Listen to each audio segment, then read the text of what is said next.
Hey guys, Pastor Nate here with a 2-minute teaching. And in my personal devotions, I've been reading through First Chronicles recently, and was just reading in First Chronicles chapter 21. And it's the story where David takes a census of the people. And when you first read it, you think, okay, so he's telling his commander of his army, Joab, he's saying, hey, go out and number the people. I want to know how many people we have.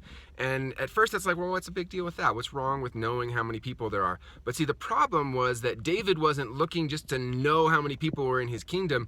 He wanted to know how many soldiers he had. He wanted to prepare himself in the sense of puffing up his pride and evaluating himself and looking at how great his kingdom had become. And so Joab responded to David and said, oh, I pray that the Lord would give you 10 times, 100 times the number of people in your kingdom that you have, but don't do this thing. This is a wicked thing. And the reason that it was wicked is that he was not trusting in the Lord, but rather trusting in himself by saying, I'm going to see what we have, what our resources are.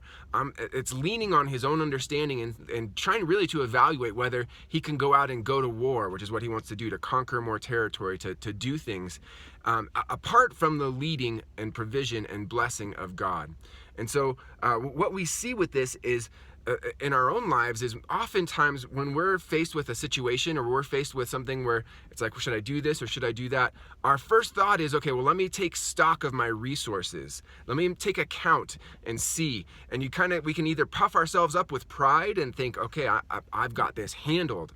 Or we can do the opposite thing and we can look at what we say and I can't do this. I can't do what this thing is that's in front of me because I don't have the resources. But the reality is that God doesn't look at that stuff. God looks at whether he's called you and asked you to do what he's put in front of you. And if he's asked you to do it, he will give you the resources even if you don't have them. And if he hasn't asked you to do it, don't step out in that direction until he has. And so the lesson for us is not to take pride in what we've accomplished because it's nothing before the Lord. It can be gone like that.